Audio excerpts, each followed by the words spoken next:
Memories from my Lebanese summers, eating flatbread matnoucha zatad in my mom's small Lebanese village, in the mountains, feeling the morning breeze with a beautiful view, could not get any better unless there is Fairuz.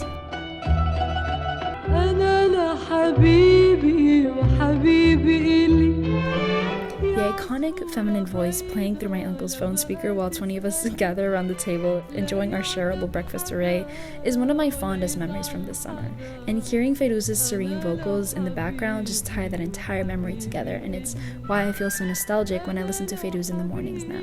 It teleports me back to Beit Lahia, surrounded by my family, from my little cousins to my aunts to my grandma. Fairuz, standing at 90 years old today, is a Lebanese singer and icon who's been rising to fame since the 1950s until today. Aside from her powerful voice as the most famous female Arab singer of the 20th century, for multiple reasons she has been praised for not just her music and her voice, but for who she is as a person and how she has stood for Lebanon.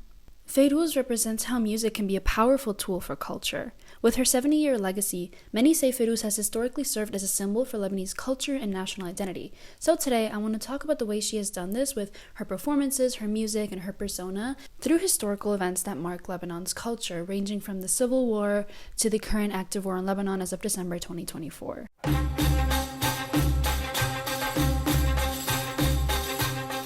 First of all, just to show you the passion of how important Fairuz is to Lebanese people, I asked my dad, who was born and raised in the south of Lebanon, to tell me a little bit about Fairuz. Fairuz in Lebanon is like the treasure of the Lebanese people. She will live on forever. She has an iconic voice. All her songs describing the beauty of Lebanon. To tell you a little bit more about this icon, Fairuz began her rise to fame in the 50s and 60s, which was a mere decade after the country's independence from French rule in 1943 and centuries prior of Ottoman rule. Chapter 1 of Lina Khatib's book describes to us how the Lebanese identity struggles for one unified identity, and this is for many reasons. One being sectarian tensions, which is highlighted by the country's government, which is a sectarian power-sharing system. Other reasons for this struggle for unified Lebanese identity are the class divisions by religious communities, and also tensions between our self-identification as technically part of the Arab world, but many of us reject that Arab identities. And contextually, it's also important to remember that a 15-year civil war tore apart the country from 1975 to 1990, with influences for the war coming from several forces around the globe. So there were many sides to pick in that sense.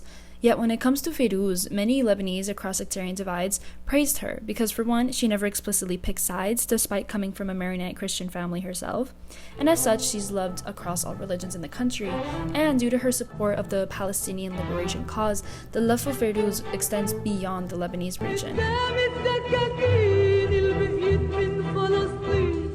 Not to mention her powerful emotional voice and being able to touch those around the globe.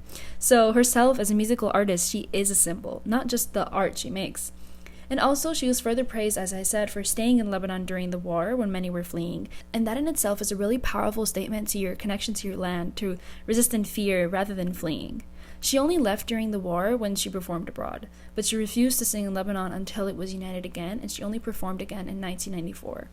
Fairuz once said, "Everybody explains the song according to their own situations or feelings. My choice of music is always linked to love, not to politics."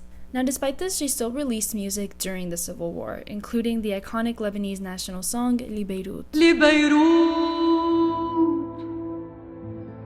min qalbi salamun li Beirut. She sang to Beirut, "From my heart a greeting of peace to Beirut, and kisses to the sea and the houses, to a rock shaped like the face of an old fisherman." A lot of her songs uncover themes of love, nature, and embracing her homeland, and a song like Le Beirut sets aside the conflict and unites the land for what it is. The people of Lebanon deeply take in this message, and especially when circling back to today. As I scrolled through social media during the 2024 escalation war with Israel, I heard this song in countless war videos, and it shows how universal her work is beyond the context of the Civil War. Songs like that connect us back to our land, even for those of us that are in diaspora. When looking at how music shapes identity, Simon Frith explains that, quote, "The issue is not how a particular piece of music or a performance reflects the people, but how it produces them and how it creates and constructs an experience. Music gives us a real experience of what the ideal could be. This is so important during times of war. While Frith describes music as a way of idealizing ourselves and our world, Fairuz's love songs to Lebanon serve as a way to idealize the country despite the war. Ghassan Nasser similarly tells us about this idealization in his dissertation. He says, quote, "The work and legacy of Fairuz's work, regardless of political affiliations, is undeniably identified with an imaginary on a grand national scale. This idealization, in my opinion, can be good and bad. I mean, some might consider it bad because it romanticizes a country while ignoring its struggles, but I consider that this is also good because how can we rebuild a better country if we can't idealize it in the first place and see what it could be, what we want it to be? Frith reminds us, though, that musical identity is simultaneously real. We listen to it and experience it directly, so aside from this idealizing aspect of music, by listening to artists like Fairuz, we're actively living that experience. We're living Lebanese culture and our identity. So Fairuz releasing a song like Li Beirut was both a way of idealizing our world, in this case Lebanon, and of living what it means to be Lebanese and to be embraced by our homeland in a both literal and metaphorical aspect. It's also important to mention that national identity in itself is a complex concept. Benedict Anderson, in his book on imagined communities, really describes the way that nations are essentially like imagined political communities that we unify ourselves under the label of, say, Lebanese. So when we listen to Fairuz and envision what our Lebanon is, or what Lebanon could be, well, consider that maybe these can be two simultaneous truths. Maybe that's just the nature of what national identity really is and can be in terms of what it means to be human and live as a nation under one nationality. Another crucial aspect of Nasser's dissertation was the understanding of how Fairuz and the work of the Rahbani brothers, whom she closely worked with to compose her music, was the understanding of Lebanese cosmopolitanism.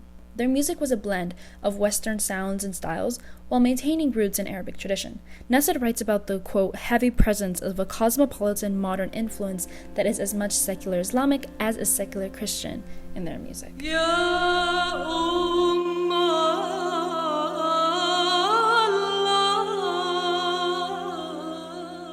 Marwan Kredi well describes Fairuz's music as a blend of folk melodies with classical Arabic and Western music. This reflects much of the Lebanese culture as one that is Arab with Western influence. Many have heard the term Beirut is the Paris of the Middle East. That's the way that the capital city was often described pre-Civil War. And that's because the capital city was unique from the rest of the region. It was more progressive, it was a bustling economy, culturally diverse, and it had a vibrant nightlife compared to most other Middle Eastern countries. And much of that was attributed to Western influence, particularly with Lebanon's still very close ties to France, even post-independence from their rule. However, as I see it, these influencing factors are what makes Lebanon today, and Fairuz creating a music style that incorporated Western and Eastern influences, I think makes a true reflection of what Lebanese culture has become throughout its history, its colonial rule, and its cosmopolitanism that exists today. Far beyond the disputes of what unifies an identity is Fairuz, magically tying us all together and unites us when unity is needed. As an artist herself, she symbolizes peace, unity, and resistance, as seen by her attitude during the Lebanese Civil War and choice of staying in the country, not picking sides, instead making songs about the beauty of our country, highlighting its nature, picturing the city as warmly embracing her because Beirut is deeply intertwined within all of us, within our identities. And by picturing that ideal Lebanon with her warm and powerful voice, we feel inspired to envision what our country is or what it could be. And her music, with its combination of Western and Eastern sounds, is a reflection of the influences our country has historically lived through and actively shape our culture today. Fairuz is a legend, and she lives on forever in the hearts of the Lebanese, and actually in most of the Arabic and the whole world, maybe. May the voice of Lebanon and the Lebanese identity and culture continue to live on through Fairuz's legacy and beyond.